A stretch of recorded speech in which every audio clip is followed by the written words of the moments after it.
hoje não tá tão sol, tá mais tranquilo, então dá para aguentar mais ficar aqui esperando, né? Tá mais tranquilo, o ventinho batendo, tá dando uma refrescada para quem passa aqui pela FECORT este ano. A gente tá aqui em frente à pista, mas lá embaixo, onde tem a Arena FECORT, onde está sendo uma série de palestras, o pessoal tá bem engajado, viu? Desde o primeiro dia aqui da FECORT, todo mundo prestando muita atenção em todo o conteúdo que tem sido trago aqui para a FECORT, porque é um assunto muito importante, que é como fechar a conta neste ano. O pecuarista produz carne, produz alimento, é claro, mas no fim das contas precisa ter um retorno e precisa ter uma produção sustentável. Por isso, vou falar agora com o Pedro Veiga. Muito obrigado, viu, pela participação. Ele é gerente global de tecnologia de bovinos de corte na Cargill e ele participou aqui de um painel, de uma palestra, né, que falou justamente da posição do Brasil em relação ao mundo quando a gente fala em sistemas de terminação. Muito obrigado, viu, pela participação e conta um pouquinho pra gente do que você resumiu ali embaixo. Olá a todos, eu que agradeço pela oportunidade de estar falando com vocês aqui do Terra Viva. A gente abordou um pouco sobre os principais países produtores de carne hoje a nível global, né? Os Estados Unidos hoje tem metade do nosso rebanho e produz 20% a mais de carne em relação ao Brasil, então mostra que existe uma oportunidade para a gente crescer.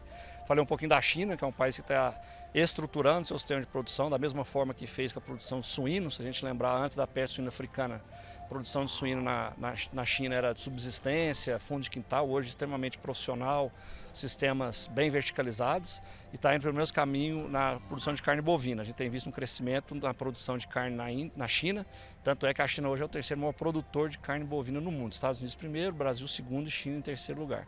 Mas o ponto central que a gente colocou e a mensagem que a gente quis trazer para o pessoal, está bem engajado, como você bem colocou, todo mundo prestando atenção, tirando foto, é mostrar que o Brasil, dentre todos os países a nível global, é o que tem o maior potencial de aumentar a oferta de carne bovina no mundo. Por que eu falo isso? Porque nós temos 170 milhões de hectares de pasto, nós não precisamos derrubar nenhuma árvore mais, questão da sustentabilidade, pelo contrário, a agropecuária é a solução para a sustentabilidade, um pasto bem manejado, ele captura carbono no solo, a gente consegue ter um sistema muito produtivo e sustentável, que é o que a sociedade busca hoje. Então nós temos terra disponível, nós temos água, nós temos clima. Então o Brasil tem tudo para ser um grande player hoje da pecuária global, pensando em aumento de oferta de carne no mercado. Os outros países estão praticamente saturados, eu mostrei, por exemplo, os Estados Unidos importam 1 milhão de animais do México para engordar. O que tem sido discutido lá hoje, mais novo, vamos falar assim, é um animal chamado beef on dairy. O que é isso? As leiterias pegam as vacas menos produtivas e colocam sêmen de animais de corte, então produzem um animal meio sangue leiteiro de corte. Por quê? Porque a oferta de animal está muito pequena, então eles estão buscando as alternativas. Então o Brasil tem tudo para crescer, o confinamento ainda representa 15% a 17% só do volume de animais abatidos, ou seja, temos espaço para crescer a produção a pasto, confinamento, e obviamente isso passa por melhorias em gestão, genética, nutrição, mas o foco é que há sim um espaço para o Brasil ocupar no futuro, pensando em produção de carne vermelha.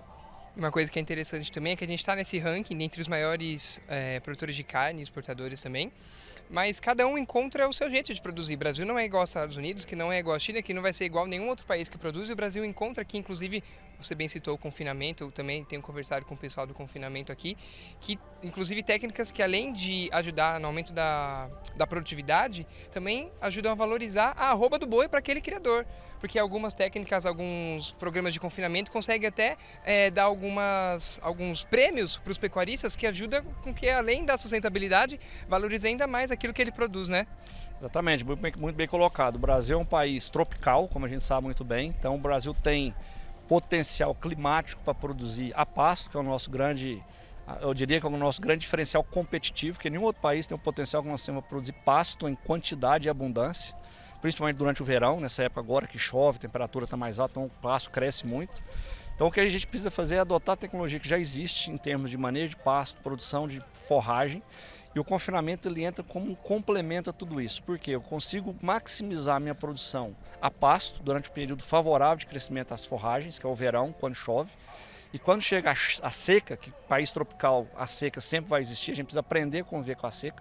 Eu levo esses animais para o confinamento, aproveito uma época que eu não tenho problema de chuva, que eu não tenho problema de barro, consigo colocar peso nesses animais por uma fase curta, produzindo uma carcaça de excelente qualidade, economicamente viável e que vai entregar uma carne sustentável que é o que o mundo busca.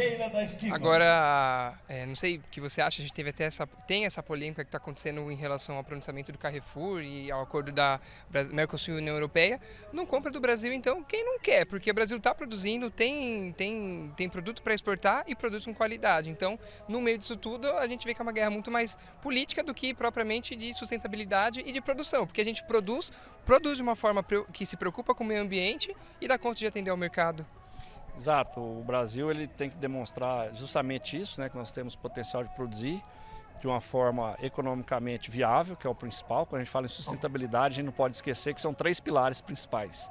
O primeiro é econômico, ou seja, ninguém vai cuidar do verde se estiver no vermelho. Isso foi uma frase que eu ouvi do secretário de Agricultura aqui de São Paulo já há algum tempo, inclusive dentro da FECORT lá em São Paulo, e é a frase mais certa que existe. Então, o sistema de produção tem que ser viável economicamente e, obviamente, a gente precisa cuidar das pessoas, que é a parte social, e cuidar do meio ambiente. Como eu disse, a pecuária e a agricultura é a solução dos problemas climáticos que nós estamos enfrentando hoje no mundo. Por quê? Porque o sistema de produção pecuário integrado com a agricultura tem vários trabalhos científicos provando que a gente captura carbono no solo, ou seja, o saldo ele é positivo. Inclusive já existem projetos surgindo para remunerar por crédito de carbono, que é o futuro, que eu acho, inclusive, é o principal grande capital que o Brasil vai ter, essa questão de crédito de carbono. Então nós temos tudo para produzir de forma ecologicamente sustentável e responsável.